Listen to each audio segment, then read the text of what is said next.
Malam yang damai berubah menjadi mimpi buruk yang tak terlupakan. Sebuah percakapan hangat dan tawa penuh kasih di ruang tamu kecil, berubah menjadi duka yang mendalam dalam hitungan detik. Simak cerita selengkapnya di Ada Horor. Awas jangan nonton sendirian. Malam itu udara terasa sejuk di ruang tamu kecil yang sederhana. Kami duduk bersama, lampu kuning yang menggantung di langit-langit memberikan suasana hangat. Laras istriku sedang asik mencatat sesuatu di buku lusuh yang menjadi sahabat setianya. Sejak bertahun-tahun ia menuliskan nama-nama pelanggan dan barang dagangannya dengan teliti, sesekali mengerutkan kening saat memeriksa angka-angka di depan matanya. Mas, tadi Bu Siti pesan 5 celana lagi, katanya minggu lalu yang dia beli laris sekali, ujarnya, sambil menatapku dengan mata berbinar. Aku tersenyum mendengar semangatnya. Alhamdulillah, mudah-mudahan yang ini cepat habis ya, jawabku sambil mengangguk pelan. Laras tertawa kecil, memperlihatkan deretan giginya yang putih. Iya Mas, tapi katanya harga cabai makin mahal, takutnya pelanggan jadi lebih hemat belanja yang lain. Ia menambahkan, matanya masih tertuju pada buku catatan yang ada di pangkuannya. Aku mengusap kepalanya perlahan, mencoba menenangkan. Jangan khawatir, rezeki sudah ada yang ngatur, kamu sudah cukup bekerja keras pasti ada hasilnya. Ia menatapku dengan senyuman lembut yang hanya dimiliki olehnya, senyuman yang selalu mengusir gundahku. Mas selalu bisa bikin aku tenang, katanya lirih, sambil kembali melanjutkan menulis. Aku memperhatikannya dalam diam, rambutnya yang hitam lurus tergerai, kulit wajahnya yang lembut, memantulkan cahaya lampu dengan anggun, ada ketulusan dalam setiap gerakannya. Tanpa sadar aku terus menatapnya. Kenapa Mas? Kok melamun? Laras tiba-tiba mengangkat wajahnya menatapku penuh tanya. Aku tersenyum lebar. Aku cuma bersyukur mempunyai istri sebaik kamu sayang, kamu luar biasa. Jawabku jujur. Ia tertawa kecil lalu berkata, ah Mas, bisa saja, kalau aku luar biasa kamu ini apa dong? Luar planet? Candanya sambil terkikik, aku tertawa bersamanya. Suasana yang sederhana itu terasa begitu berharga. Suara tawa kami mengisi ruangan kecil itu, membawa kehangatan yang tidak bisa digantikan oleh apapun. Di luar sana angin malam berhembus lembut, mengiringi percakapan kami yang penuh kasih. Aku duduk diam menikmati setiap gerakan kecil yang ia lakukan. Laras masih sibuk dengan buku catatan dan tumpukan kertas di depannya, sementara sesekali tangannya merapikan ujung kerudungnya yang sedikit bergeser. Ada sesuatu yang berbeda malam itu, mungkin karena suasana tenang atau bias lampu kuning yang memancar hangat. Wajahnya tampak lebih memikat daripada biasanya, pipinya terlihat merona, entah karena udara malam yang dingin, atau karena semangatnya yang begitu besar untuk mengatur segalanya dengan sempurna. Bibirnya melengkung dalam senyuman yang tidak pernah gagal membuat hatiku tenang dan matanya, mata yang selalu penuh dengan tekad dan harapan, seakan mengajak siapa saja yang memandangnya untuk percaya bahwa semuanya akan baik-baik saja. Aku terus menatapnya tanpa berkata apa-apa. Waktu seperti berhenti. Laras yang biasa aku lihat setiap hari malam itu terlihat begitu istimewa, seolah-olah Tuhan sedang menunjukkan betapa besar anugerah yang telah Ia berikan padaku melalui dirinya. Tiba-tiba Laras menghentikan gerakannya dan menoleh kepadaku. Mas, kok dari tadi diam saja? Kamu kenapa sih? Kok liatin aku terus? Tanyanya sambil mengerutkan dahi, namun senyum kecil tak hilang dari wajahnya. Aku terkekeh pelan, mencoba mengalihkan rasa canggung yang tiba-tiba muncul. Enggak apa-apa sayang. Jawabku singkat. Ia tertawa kecil lalu berkata, halah pasti ada apa-apa, cerita dong Mas. Aku menarik nafas panjang lalu berkata dengan jujur. Aku cuma lagi bersyukur punya istri sebaik kamu. Lihat kamu malam ini aku makin sadar, kalau aku laki-laki paling beruntung. Laras terdiam sejenak, menatapku dengan wajah yang sulit diartikan, pipinya perlahan memerah dan ia tersipu malu. Mas, ini bisa aja bikin orang senyum-senyum sendiri, katanya sambil menggelengkan kepala lalu kembali menunduk sibuk dengan catatannya. Aku tersenyum, merasa puas telah mengatakan apa yang benar-benar ada di hatiku. Dalam diam aku terus memperhatikannya. Malam itu aku berjanji dalam hati, untuk selalu menjaga senyuman di wajahnya, senyuman yang menjadi sumber kekuatanku setiap hari. Di meja kayu kecil yang sudah mulai kusam, Laras sibuk menata celana kolor yang akan ia bawa esok pagi ke pasar. Ia duduk bersila dengan setumpuk barang dagangan di hadapannya. Tangannya yang mungil tapi cekatan memisahkan celana-celana itu, berdasarkan warna dan ukuran, memastikan semuanya tampak rapi sebelum digantungkan. Yang ini harus dilipat ulang Mas, katanya sambil menunjukkan selembar celana yang sedikit kusut. Ia kemudian meluruskan kainnya dengan hati-hati, seolah setiap lipatan akan membawa harapan akan rezeki yang lebih baik. Aku duduk di kursi di dekatnya, memandangi kesungguhan yang terpancar dari setiap gerakannya. Kayaknya yang warna merah itu laris ya? Tanyaku mencoba memecah keheningan. Laras mengangguk sambil tersenyum kecil. Ia banyak yang suka, tapi warna hitam gak kalah diminati soalnya katanya, lebih gampang dikocokin sama atasan. Jelasnya sambil terus melipat, aku hanya tersenyum mendengar antusiasmenya. Semoga besok bisa laku keras ya sayang. Kataku memberi dukungan. Laras menoleh sejenak menatapku dengan mata berbinar. Amin mas. Aku juga berharap begitu. Kalau dagangannya habis kita bisa nabung buat beli motor baru. Katanya sambil terkikik kecil. Motor yang sekarang masih kuat nih. Yang penting kamu tetap semangat jualan. Balasku sambil tertawa. Ia hanya tersenyum lalu kembali sibuk dengan pekerjaannya. Setiap kali menyelesaikan satu gantungan, ia akan menggantungkan celana itu di sebuah kawat kecil yang sudah dipasang di dekat dinding. Aku bisa melihat betapa ia menikmati pekerjaannya meskipun sederhana. Sesekali ia mengusap peluh yang mulai muncul di keningnya. Mas besok bantu aku angkat ini ke motor ya? Soalnya lumayan berat kalau aku sendiri. Ujarnya dengan nada penuh harap. Tentu sayang. Apapun buat kamu. Jawabku tersenyum lebar. Laras tertawa kecil mendengar jawabanku. Lalu kembali melanjutkan pekerjaannya. Di sela-sela kesibukannya, ia selalu menyempatkan waktu tersenyum padaku. Senyuman yang selalu menghangatkan hati dan memberikan ketenangan. Malam itu terasa begitu sederhana namun penuh makna. Aku menyaksikan seorang istri yang tak hanya berjuang untuk keluarganya, tapi juga melakukannya dengan cinta yang tulus.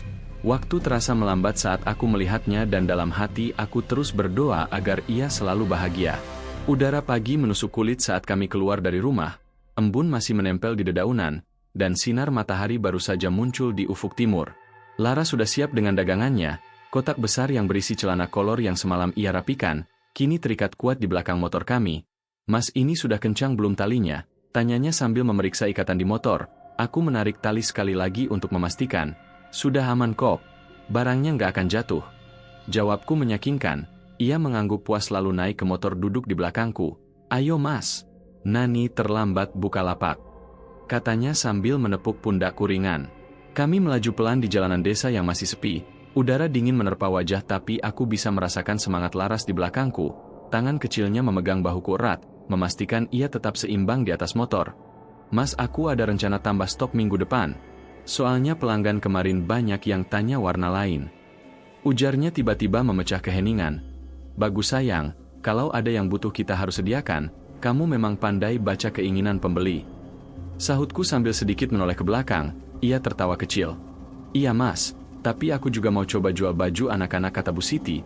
Kalau kita jual lebih banyak pilihan, orang-orang pasti akan sering mampir ke lapak kita. Aku tersenyum mendengar antusiasmenya. Ide bagus, kalau butuh tambahan modal bilang saja kita bisa atur. Kataku, Lara semakin semangat. Ia mulai bercerita tentang pelanggan-pelanggannya, tentang rencana penataan lapak yang lebih menarik, hingga impian kecilnya suatu hari nanti bisa punya toko sendiri. Aku hanya sesekali menanggapi, lebih sering memilih mendengar suara riangnya yang mengisi pagi itu. Suara knalpot motor bercampur dengan kicauan burung yang mulai terdengar dari pepohonan. Jalanan berbatu kami lalui dengan hati-hati. Memastikan barang dagangan tetap aman di tempatnya, Laras terus berbicara dengan nada ceria membuat pagi itu terasa lebih hidup. Aku melirik ke kaca spion dan melihat wajahnya. Meski udara dingin senyum tak pernah lepas dari bibirnya, dalam hati aku bersyukur bisa berbagi momen ini dengannya. Momen sederhana yang terasa begitu berharga. Pagi itu perjalanan menuju pasar bukan sekedar rutinitas, tapi juga waktu untuk merasakan kebahagiaan kecil bersama dengan orang yang paling aku cintai. Di tengah perjalanan, motor kami berhenti di sebuah warung kecil yang berdiri di tepi jalan. Warung itu sederhana dengan atap seng dan dinding anyaman bambu. Laras menepuk pundakku pelan. Mas mampir sebentar ya, aku mau beli teh manis dingin banget ini. Ujarnya sambil turun dari motor, lalu memarkirkan motor di depan warung. Iya cepat ya, jangan lama-lama barang kita berat di belakang. Jawabku sambil tersenyum. Laras berjalan kecil menuju warung, disambut oleh sapaan hangat dari seorang ibu parubaya yang sedang menyiapkan dagangannya. Mau beli apa Mbak Laras? Seperti biasa, teh manis hangat ya. Suara ramah penjual itu terdengar jelas, meski suasana pagi masih sunyi. Iya Bu 2 gelas ya, buat saya sama suami. Jawab Laras sambil tersenyum lebar. Aku memperhatikannya dari motor, cara ia berbicara, Gerak tubuhnya yang selalu santun dan senyuman tulusnya membuat siapapun yang melihatnya merasa nyaman. Ia memang selalu begitu, murah senyum dan ramah pada siapapun. Tak lama ia kembali ke arahku dengan 2 gelas teh plastik di tangannya. Wajahnya masih berseri meski dingin pagi masih menusuk. "Ini buat kamu, Mas," katanya sambil menyerahkan 1 gelas. Aku menerimanya dengan senyum. "Wah, terima kasih sayang. Kamu nggak lupa sama aku." Candaku yang langsung menyeruput teh hangat yang langsung terasa hangat di tenggorokan. "Ya nggak mungkin lupalah Mas, kamu kan sopir aku hari ini," jawabnya sambil tertawa kecil. Kami menikmati teh hangat itu di depan warung sebentar. Angin pagi yang sejuk terasa lebih bersahabat, ditemani aroma teh yang manis. Laras sangat menikmati momen itu. Wajahnya yang ceria dan senyumnya yang tak pernah pudar membuatku lupa akan dinginnya pagi. Setelah selesai, ia membuang plastik ke tempat sampah di sudut warung. "Sudah Mas? Ayo lanjut lagi, nanti keburu ramai di pasar," katanya dengan nada penuh semangat. Aku mengangguk, menyalakan motor dan bersiap melanjutkan perjalanan. Laras kembali naik ke motor dan menggenggam bahuku erat. Momen singkat di warung kecil itu terasa sederhana tapi sangat berarti. Kami melanjutkan perjalanan dengan hati yang hangat, siap menghadapi hari di pasar. Kami melanjutkan perjalanan dengan kecepatan sedang. Jalanan pagi itu terbilang lengang, hanya sesekali mobil lewat menyisakan jejak debu di udara. Aku menikmati perjalanan ini mendengarkan Laras yang masih bercerita tentang rencana jualan di pasar. Namun tiba-tiba sesuatu yang tidak terduga terjadi. Dari tikungan di depan sebuah truk melaju dengan kecepatan tinggi. Truk itu penuh dengan muatan cabai merah yang memenuhi baknya. Aku sempat melihat sopirnya terlihat panik, seperti berusaha mengendalikan kendali yang mulai hilang. Namun tak ada waktu untuk berpikir. Aku menekan gas berusaha menghindar. Namun jarak yang terlalu dekat dan kecepatan truk yang sangat tinggi membuat semuanya terasa seperti dalam mimpi buruk. Truk itu menghantam kami dengan keras. Badan kami terhantam kuat dan aku merasa tubuhku terpelanting beberapa meter dari motor. Rasanya semuanya berjalan dengan sangat cepat, seperti dunia ini berputar dengan sangat cepat. Tubuhku terjatuh di aspal. Namun yang lebih mengerikan adalah apa yang terjadi pada Laras. Tubuhnya terpental lebih jauh dan dalam detik yang sangat singkat, roda besar truk itu melindas tubuhnya tanpa ampun. Aku bisa mendengar suara teriakan teredam oleh ledakan kepanikan dalam dadaku. Aku berteriak histeris, memanggil namanya, tapi suaraku nyaris tak terdengar. Tanpa berpikir panjang, aku berlari menuju tubuhnya yang tergeletak tak bergerak di tengah jalan. Rasanya dunia ini runtuh seketika. Laras. Setiap langkahku terasa begitu berat, berjalan dengan terengah-engah menuju tubuhnya yang terbaring kaku. Darah mulai menggenang di sekitar tubuhnya. Aku meraih tangannya terasa dingin. Tak ada lagi hangat yang selalu ia beri. "Laras? Laras? Bangun Ras? Jangan tinggalkan aku!" Teriakku dalam isak yang tak bisa kutahan. Aku mencoba untuk menggoyangkan tubuhnya, merasakan kepanikan yang begitu dalam. Namun ia tetap tak bergerak, matanya yang biasanya cerah kini terpejam rapat. Wajahnya tak lagi menampakkan senyum yang selalu menenangkan hatiku. Waktu seolah berhenti, tubuhku gemetar, mulutku kering dan dunia terasa gelap. Semua yang tadinya sederhana. Jalan pagi, perbincangan kami hancur seketika. Laras, istriku yang selama ini setia di sisiku, kini tergeletak tak berdaya di hadapanku. Panik menyelimuti seluruh tubuh. "Laras, tolong Ras!" jeritku. Namun semuanya seperti tiada artinya. Aku hanya bisa memeluknya erat, merasakan tubuhnya yang semakin dingin. Semua harapan dan doa terasa sia-sia, tak ada yang bisa aku lakukan lagi. Darah mengalir deras di jalan menciptakan genangan merah yang tak bisa lagi terhapus. Aku memeluk tubuh Laras yang tergeletak di aspal. Tubuhnya kini tak lagi utuh. Separuh tubuhnya hancur tersayat-sayat oleh roda truk yang menghancurkan segalanya. Kepala dan dadanya terhimpit aspal, sementara kakinya terpelintir ke arah yang mustahil. Aku menggenggam tangannya yang berlumuran darah. Tangan yang dulu selalu terasa hangat, sekarang dingin dan kaku. Tidak ada lagi senyum yang biasa ia tunjukkan. Tidak ada lagi tatapan ceria. Semua yang tersisa hanyalah sebuah pandangan lemah yang membuat hatiku hancur. Matanya masih terbuka, namun jauh di dalam sana, aku bisa melihat betapa ia sudah tidak lagi mampu bertahan. "Mas." Suaranya begitu pelan hampir tak terdengar. Aku menunduk mendekatkan wajahku padanya, berharap mendengar kata-kata yang lebih jelas. Namun hanya ada desahan nafas yang tersengal. Aku hanya bisa mengangguk, bibirku terkunci. Tak mampu berkata apa-apa, rasa sesak yang begitu dalam membuat aku hampir tak bisa bernafas. "Laras? Ras? Bertahan ya. Tolong bertahan. Aku di sini," ucapku. Namun suara itu terdengar asing di telingaku sendiri. Tangannya terasa semakin dingin, namun ia masih mencoba untuk tersenyum. Senyum itu yang dulu mampu menenangkan aku, kini justru terasa seperti pisau tajam yang menghujam ke dadaku. Setiap sudut senyumnya menyiratkan perpisahan yang tak bisa aku relakan. Laras menggenggam tanganku yang masih memegang erat jemarinya. Dengan sisa-sisa kekuatan yang dimilikinya, ia berusaha memberikan senyum. Senyum yang terasa begitu berat seperti ada yang pecah dalam diriku. Jaga diri Mas. Kamu harus kuat. Lirihnya, meski aku tahu kata-kata itu sangat sulit untuk keluar. Aku menunduk, air mata akhirnya jatuh tanpa bisa aku tahan. Aku nggak bisa hidup tanpa kamu Laras, kamu tak boleh pergi. Bisikku, tubuhku gemetar. Laras hanya bisa menatapku, matanya kini mulai redup seperti energi yang perlahan menghilang. Dalam momen itu, aku merasakan betapa waktu seolah berhenti. Semua harapan dan doa yang sebelumnya aku percayai, kini hanyalah angan-angan kosong. Istriku, wanita yang telah menjadi bagian dari hidupku, kini tergeletak di hadapanku dengan senyum terakhir yang semakin memudar. Suara sirine ambulan memecah keheningan pagi. Aku duduk di dalamnya, tangan Laras yang dingin menggenggam erat tanganku. Dalam perjalanan menuju rumah sakit, aku tak bisa berhenti menatap wajahnya. Wajah yang semakin pucat, matanya mulai meredup tapi aku berusaha meyakinkan diriku bahwa masih ada harapan, bahwa masih ada waktu untuk menyelamatkannya. Laras terbaring lemah di sebelahku, nafasnya semakin berat, seolah tarikan udara begitu sulit baginya.